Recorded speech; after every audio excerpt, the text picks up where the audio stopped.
네, 오늘도 전략의 시작은 뉴욕 증시, 글로벌 증시에서 출발합니다. 이항영의 뉴욕 앤 서울, MTN 이항영 전문위원 연결돼 있습니다. 위원님 나와 계십니까?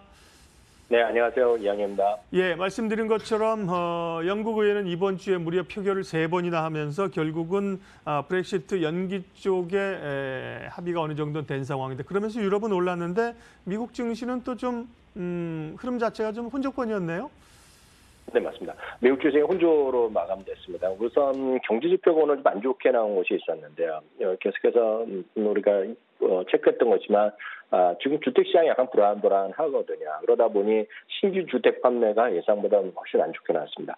물론 셧다운 영향 때문에 일단 주식을 첫 번째 사려는 사람이 약간 멈추었다는 그런 주장이 있겠는데요. 어찌되었건 그런 것을 다 반영됐던 해서 예상했던 것이 한 62만 채 정도가 신규 주택이 판매될 거라 생각했었는데 60만 7천 건이 나왔거든요. 12월은 65만 건이었으니까 6.9% 감소. 그러니까 이런 것들이 좀 부담스럽게 지금 받아들여졌다라고 보셔야 되겠고요. 앞서 아까 앵커께서도 미중 간의 정상회담 얘기가 하셨는데요.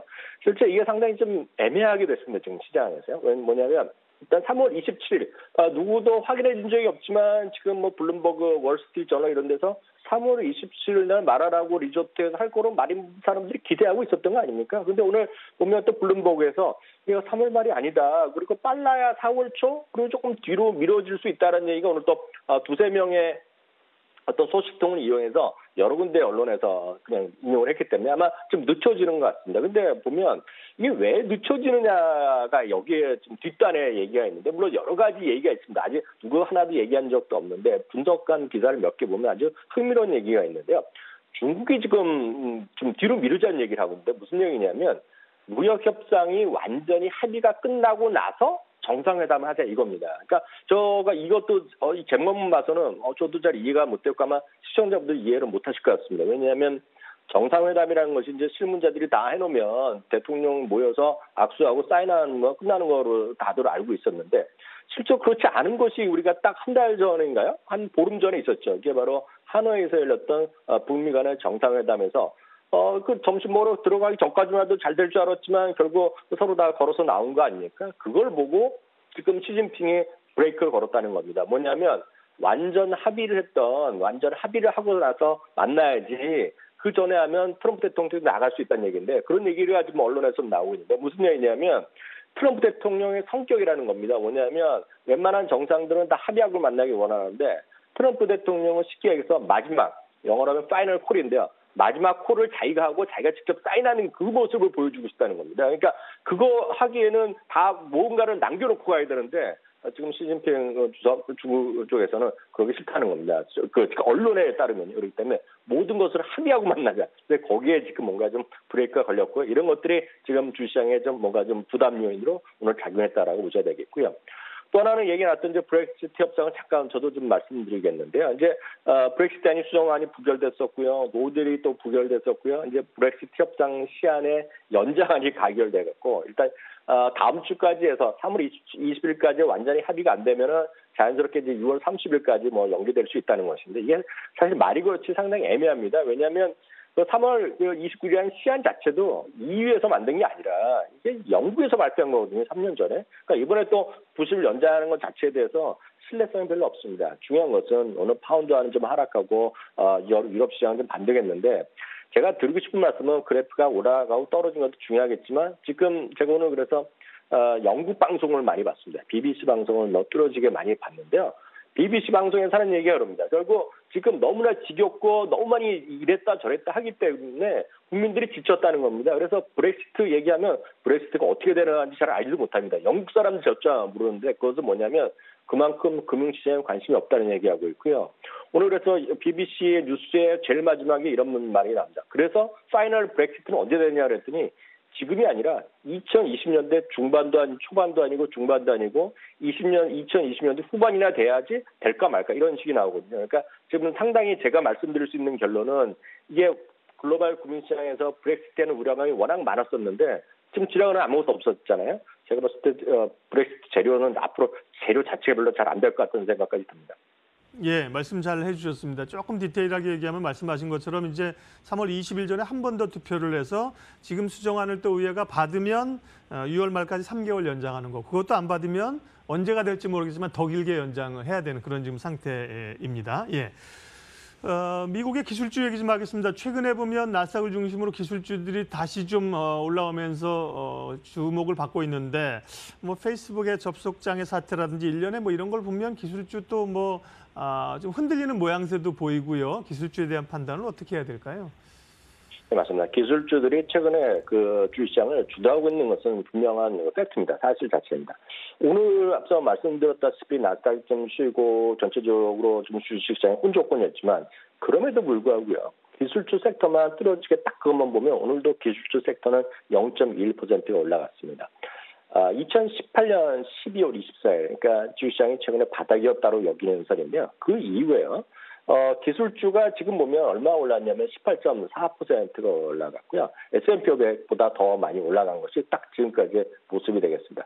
제가 무슨 말씀드리냐면 상대적으로 분명히 강했는데요. 강한 이유에 대해서 그거를 인정하는 사람과 그렇지 못한 사람이 갈려있다고 보시면 되겠습니다. 상대적으로 강한 이유는 여전히 이익 전망 자체는 3분기까지 마이너스 나오는데 이익 전망 자체가. 그러면 전체 S&P 500은 3분기 되면 2분기, 3분기에는 플러스 날 거라고 기대하는 사람 많지만 전체적으로 기술주만 보면 3분기에도 마이너스 나올 가능성이 큰데요. 중요한 것은 이익 전망 자체를 절대치가 아니라 방향성을 지금보다 높이는 사람, 이익 전망을 높이는 사람도 꽤 나오고 있다는 것. 바로 이런 것 때문에 지금 기술주가 더 갈 수도 있다는 얘기를 하는 사람이 있고요. 특히 섹터 내 비중이 큰 것이 반도체인데요. 5G랑 클라우드에 대한 관심이 미국에서 워낙 크기 때문에 그런 주식들이 강한 것들이 주요 요인이라 보고 있고 앞으로 더 강한 흐름이 이어질 개연성이 크다라는 주장하는 사람이 많이 있습니다. 반면에 분명히 이것이 좀 잘못됐다, 좀 걱정된다는 얘기를 많이 하고 있는데요. 그중에 한 명 오늘 소개되면 리차드 번스타인이라는 분이 있는데 이 양반은 자기 회사도 하고 있고 워낙 유명한 전략가인데요. 2000년 닷컴 버블 때 정확하게 경고를 했다는 얘기죠. 이 양반이요. 당시에 기술주의 버블, 그 당시에는 적자 회사도 많았고요. 이익이 나더라도 500배, 600배 PR이 넘쳐났었는데 그때 자기가 그 상품이라든가 원유 같은 것들에 투자하라 그랬는데 그걸 안 했고 주가는 이제 그 당시에 그런 주식들이 80%가 주가가 급락했다는 얘기인데요. 이 양반도 이런 얘기를 합니다. 그 당시만큼의 버블은 아닐 수 있지만 개인들이나 이런 사람들이 너무 과하게 실적이 아니라 그런 성장성이라는 기대감에 너무 몰려있다는 거라는 얘기하고 있고요. 똑같이 기술주에 여전히 절대치가 마이너스가 이익에 나오고 이런 것들이 11개 섹터 중에 가장 큰 쪽 중에 하나이기 때문에 여전히 좀 유의해야 된다라는 버블의 성격이 있다라고 얘기를 하고 있고요. 이익이 줄어드는 시기에는 전통적으로 헬스케어, 필수 서비스, 유틸리티가 상대적으로 유리하다는 지적이 있습니다. 늘 말씀드리지만 다양한 시각이 있기 때문에 각자 판단을 하시면서 대응하시면 되겠습니다. 예, 종목으로 조금 더 들어가서요. 뉴욕 증시 특징주 또 국내 증시와 연관 지을 만한 종목 알려주십시오. 오늘 누구나 다 아는 주식을 아주 간단하게 말씀드리겠는데 애플입니다. 애플이요. 애플은 S&P 500 대비 그리고 나스닥 대비 모두 지금 최근에 아주 저조한 반등을 보여주고 있어요. 반등을 하긴 했지만 다만 여기에는 하드웨어 매출의 성장성에 한계가 있다라는 얘기니까 아이폰이 덜 팔린다 이 얘기 아닙니까? 중국에서는 안 팔리는 이런 것들에 대한 부담감이 주가를 억누르고 왔는데요. 이번 주 들어서는 약간 변화의 조짐이 나타나고 있고요. 지난주 말부터 이번 주까지 5일 연속 지금 애플이 많고 적고 올라가고 있는데요. 코엔증권사에서는요, 서비스 매출 증가가 뚜렷하고, 어찌됐건 안정적인 현금 흐름은 최고라는 거죠. 그렇기 때문에 웬만한 채권보다 이게 좋다라는 얘기를 하고 있고요. 그러면서 목표 주가 220달러를 제시하고 있고요. 모건 스탠리는 목표 주가나 투자 기회는 그냥 유지하고 있는데, 오늘 흥미로운 거는 자기네가 좀 체크해 봤더니 중국에서 아이폰이 좀 아이폰 판매 대수가 늘어나고 있다. 증가세로 다시 바뀌었다는 것에 좀 고무적이라는 얘기를 하고 있습니다. 그래서 애플은 여전히 전 세계에서 가장 탑2, 탑3에 들어간 주식이니까 판단하셔도 될 것 같고요. 오늘 삼성전자를 조금 더 말씀드리겠는데요. 실적 전망은 분명히 하향세로 이어지고 있지만 갤럭시 S10에 대해서는 과거와 달리 지금 잘 팔린다는 얘기가 지금 여기저기서 좀 나오고 있습니다. 그리고 늘 말씀드리지만 이머징 마켓 비중에 3위의 존재감을 본다 그러면 삼성전자 계속 말씀드리지만 장기 매수 의견 제가 드릴 수 있겠습니다. 네, 뉴욕앤서울 이양영 전문위원 함께했습니다. 잘 들었습니다. 감사합니다.